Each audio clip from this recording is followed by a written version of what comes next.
What's up, family? I'm Real Mike Rob. Make sure you tuning in to the 3-Point Conversion Radio. They got all of it, and they keep it funky. Let's get it.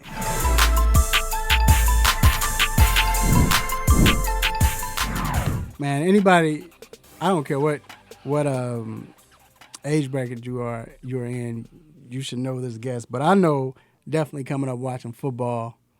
I'm 40 years old, and shut up. You ain't number 2 or 3 years behind me. Hey man, I'm preserving mine, dog. Whatever. This quarterback, man, it's like, especially in my family, my father always told me, all right, this is who this guy is. This is why he's important, especially the age where if you didn't understand what was going on in the world, I was all explained this who he is, but this dude is great. This guy is great. And of course he was. He's in the Hall of Fame. And other than Mr. Warren Moon. How you doing today, sir? Raphael, I'm doing great this morning. How are you? Wonderful, man. Wonderful.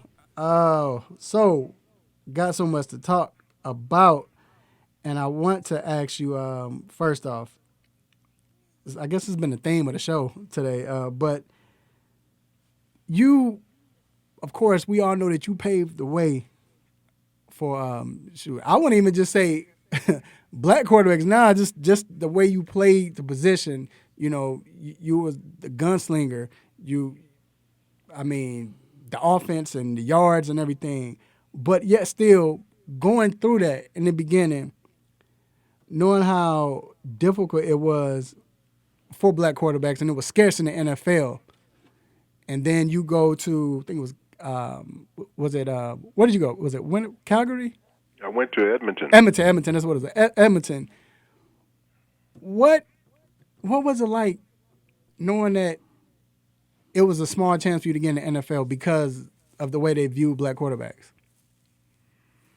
Well, I knew it was going to be difficult to play the position from the time I started playing as a young kid, because you just didn't see a lot of quarterbacks the same color as me. They didn't look like me, right? So I knew it was going to be difficult, and I also knew the guys that were before me, guys like Marlon Briscoe, who was the first to ever start in a National Football League game, and you had James Harris, who played for the Rams, that was right in Los Angeles where I played and grew up, so I kind of knew who he was.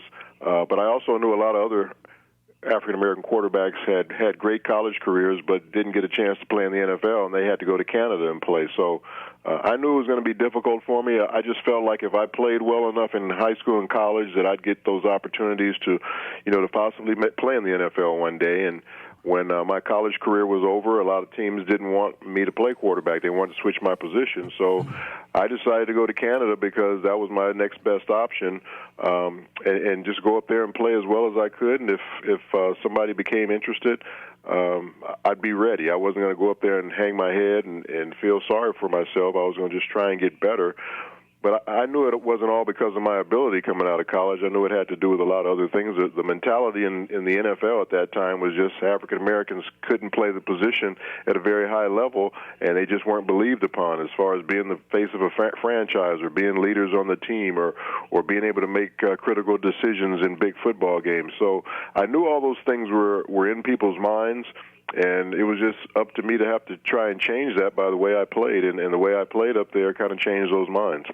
Did you ever speak out against it, or were you vocal back then? Oh, I talked about it all the time, but there wasn't much you could really do but show what you could do on the field. And that's what I did. I went up there and we won 5 championships right off the bat in a row. And I had come off of a championship season in college, so I did understand, but I didn't understand why I wasn't just getting an opportunity to show what I could do in the NFL.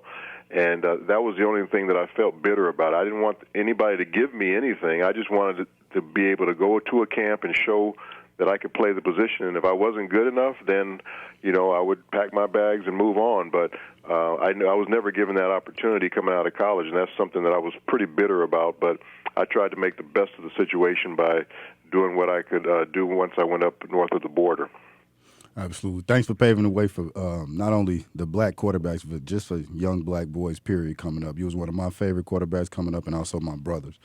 I appreciate that. Absolutely. Now, we know how QB friendly this era is as far as protecting the QB, being a QB driven league, letting wide receivers having more space. Although you were very successful in your era, do you ever think about what it would be like if you played in this era or those rules were in your era?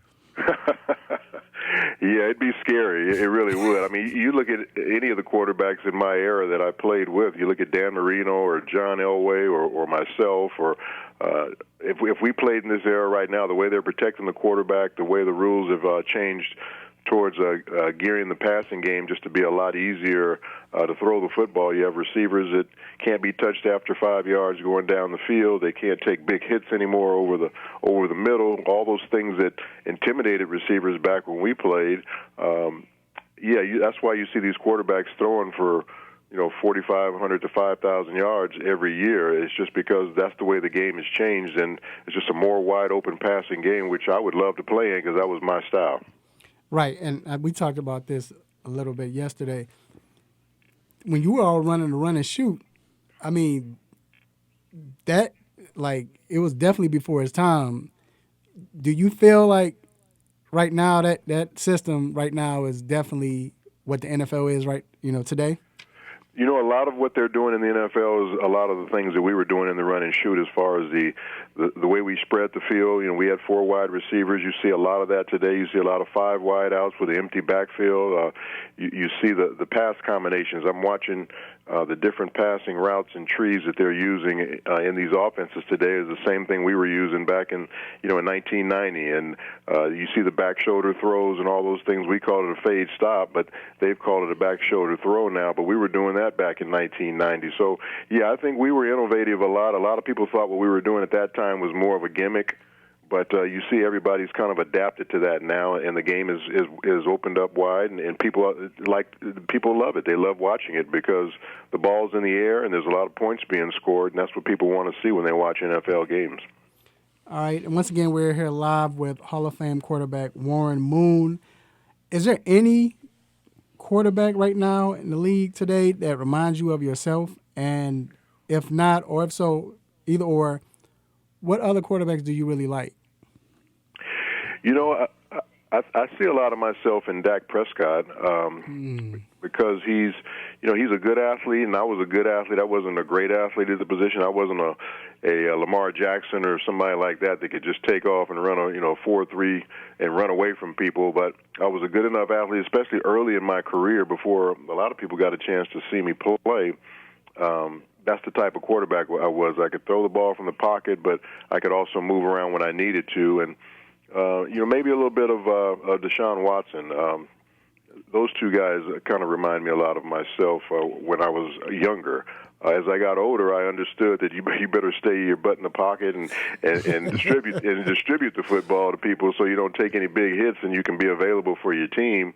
And I think all these guys are going to understand that later as they get a little bit older in their careers too. But right now, if you have that dual threat opportunity to be able to use your legs and use your arm, and you better use it until it goes away, because once it goes away, you're going to have to kind of adapt your game, and that's what I was able to do when I got to be around 30, 32 years old. Absolutely. Now, the situation with the Green Bay Packers drafting Jordan Love and Aaron Rodgers is kind of feeling slighted. Can you identify with Aaron as kind of it being a slap in the face, and what are your thoughts on that? I don't really think it's a slap. You look at Aaron, he's been in Green Bay for 15 years. He's had a lot of success. I think he's going to be 38 years old. So teams have to start looking to the future about, they don't know how much longer Aaron's going to be able to play at that level.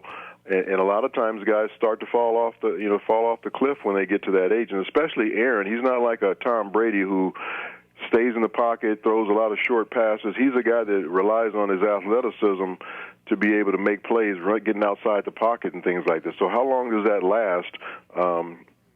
Really don't know. So the Green Bay Packers are just looking to the future to say, hey, we got to start getting a guy ready to play in case Aaron's abilities start to erode a little bit. So I see it as the Green Bay Packers looking out for the future of their football team, and it gives Jordan Love a great opportunity to learn behind somebody that's a great player. So people looked at it as a slap in the face. I remember when I was 34 years old, the Houston Oilers drafted Cody Carlson in the second round when I was there, the same reason, because they thought, okay, how long can Warren keep playing at this level? We have to start looking for his successor. Or you look at Steve Young when they brought him into San Francisco behind Joe Montana. They're looking to say, hey, at some point we got to make a change. We want to be prepared to do that. So teams are going to always look out for themselves first, and I don't think they're really making it a slap in the face at that player, but they also understand that player is not going to be able to play at that level forever. So when you dealt with that with Cody Carlson, how did you handle that? I had no problems with it because I knew how good I was. I knew how competitive I was, and I was going to do everything I could to help him because I knew one day if I got hurt or something like that, he might be the guy that has to go in there and play, and I wanted him to be as prepared as he needed to be. And I had no problems with any of my backups. I had Brad Johnson as a backup in Minnesota, and he ended up playing there, and I had John Kitna as a backup in Seattle. And he ended up playing in Seattle, and I like to think I helped all those guys get ready to play by making sure that they got a chance to have every question answered they needed from me, or I give them suggestions anytime I did, because if you do that, that's only better in your football team. I'm not worried about the competition. And it's funny you say that because I know, and you don't, like you said, you wanted to help every quarterback. Cody Carlson. Sean, who was the other one in Minnesota? It was Brad Johnson. He wound up getting the job after he got hurt. Yeah, right. Yeah. But I'm just saying, Kitna, stop it. Like, come on, man. Like, and all I'm saying is those quarterbacks that they said, okay, we're going to bring in, they didn't. That's all I'm saying. And we talking about Warren Moon. And after he left Minnesota, he went back to the Pro Bowl. So it right. wasn't about numbers. Right. So, golly. So that's what I mean. I didn't really care about competition. I was going to go out there and play at a high level as long as I was healthy. And a couple of those situations, I was injured. That's the reason why those guys got a chance to play. But and you got to look at my age at the time. I was 38, 40 years old at that time. These teams are saying, how long is this guy going to play like this? Look, I know I was saying it. I can only imagine the records you would still hold if you didn't have to go to the CFL first. Yeah, you never know. I look at that. I also look at the experience that I had up there. I wouldn't trade it for the world because of all the success that I had. I got to go to another country and learn a different culture. I have a lot of great friends up there still to this day. So a lot of that was positive. So I never look back. I just look forward at, okay, I had a great career up there. I made the Hall of Fame up there, and now I came down here and did the best I could do here, and same thing, ended up in the Hall of Fame. And I'm the only player that's in both Hall of Fame, so that's something I can always hang my hat on that nobody else can say. Man, that's great. Now, what defense or defensive lineman did you hate to play against? Like, you knew, like, man, I got to play against them. There was a lot of them. But I'll name a couple of them. Definitely Reggie White. I mean, he was a guy that could dominate a game, by himself when he wanted to. And same thing with Bruce Smith, that played for the Buffalo Bills. Mm-hmm. He's an all-time sack leader and just a beast coming off that edge. And then you got Derek Thomas, who was more of a linebacker, but when he put his hand on the ground, man, he was a terror coming off that edge. So those guys are all in the Hall of Fame. They were all first ballot guys, and they deserve to be there because when you played against those guys, you had to make sure you knew how you were going to block them, where they where you're going to slide your line, all those different things. If you're going to use the back to chip them. And when you have guys like that, that's when you know you have a great player, when you have to make all those special concessions just to block them. So was it at any time where like, and I know you understand because the names you mentioned, Bruce Smith, Derek Thomas, Reggie, but was it a few times you really wanted to like yell at your offensive lineman? No, I prayed for him. I prayed for my offensive linemen. Like I know you got your hands full today. You better bring your extra lunch pail, your extra hard hat, because you're going to work today. And you know what? For the most part, the guys did a great job against those guys. You just feared them watching them on tape against other people, but they never really terrorized any of the games that I played in. Our guys did a great job of blocking them, and part of it was my responsibility to get the ball out of my hands a little bit quicker every time you knew you were playing against guys like that. You don't hold the ball too long against those type of guys. Absolutely. Now, I want to know, do you have any thoughts on Cam Newton, we were just kind of discussing it a little bit, without him not even being able to find a job right now, even though we know he's a great quarterback. Yeah, this whole pandemic thing and his injuries and timing just really has hurt Cam this off season. When he got released by Carolina, basically the big part of free agency was over, and teams had already made all their choices of who they wanted a quarterback. He was still the property of the Carolina Panthers, and then all of a sudden he gets released, and nobody can fly him in to check his injuries because he's had a couple of injuries the last few years, his shoulder and his foot. So people want to see him and see if he's healthy or not, and they want to sit down and talk to him because Cam is a different personality. He's a big personality guy. He brings a lot of swag and a lot of style to wherever he comes to, and some teams like that, and some teams probably don't like that. So he's a guy that definitely needs to get in front of a general manager and a coach and sit down and let them see who Cam Newton really is, because there's no question if he's healthy, he can help a lot of teams in the league. All right, and before we go, we talked about this earlier today, me and the intellectual, and I'd really love to just get your quick input on this. We talked about the proposal that the NFL just came up with as far as you get to move down 6 spots in the 3rd round if you hire move up 6 spots if you hire a black or minority head coach, and you get to move up 10 spots if you hire a minority GM. General manager, yeah. Yeah. Well, what are your thoughts on that? The Rooney Rule was not working the way it was meant to work when they first put it in. Of course, they were interviewing an African American for a position before they hired a head coach or a general manager, and a lot of times that became just a token interview just to say you did it. I think now they're making it where you have to interview 2 African Americans at the quarterback. I mean, at the coaching spot or at the general manager spot, and it does help you if you hire one of those with draft picks. So they've not only made the rule just a little bit better by having to interview 2 guys, but there's a bonus in there if you hire one of those guys. So incentive is going to be something I'm sure a lot of teams will look at, but something has to be done to give more of these guys who are very well qualified an opportunity to be head coaches, to be coordinators, and also be general managers. And a big thing that's going to make that change is black ownership. We have to get more African Americans as owners in professional football or in all professional sports, because when you're the owner, you make the decisions now. Now you can hire whoever you want, and a lot of people are going to hire people that they feel comfortable with, and that's where we're going to make a little bit more change, more so than just the Rooney Rule, by having more African American ownership in sports. All right, there you have it, Mr. Warren Moon, Hall of Fame quarterback.